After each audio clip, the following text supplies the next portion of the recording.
দিদি রাখি পরিয়েছে? হ্যাঁ, কোথায় রাখি? কোথায় রেখেছো? কোথায় রেখে দিয়েছো? দিদি রাখি পরালো, কই গেল? কোথায় রেখেছো? ছিঁড়ে দিয়েছো? মিষ্টি খেয়েছো? হ্যাঁ, রাখি পরিয়েছো? চকলেট খেয়েছো? চকলেট দিয়েছে তিন্নি দিদি? হ্যাঁ হ্যাঁ হ্যাঁ, দিয়েছে? দিয়েছে তিন্নি দিদি? চকলেট চকলেট খেয়েছো?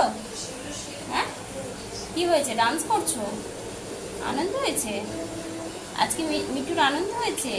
আমি মিঠু, আমি মিঠু, হ্যালো, আমি মিঠু, আমি মিঠু, হ্যাঁ হ্যাঁ।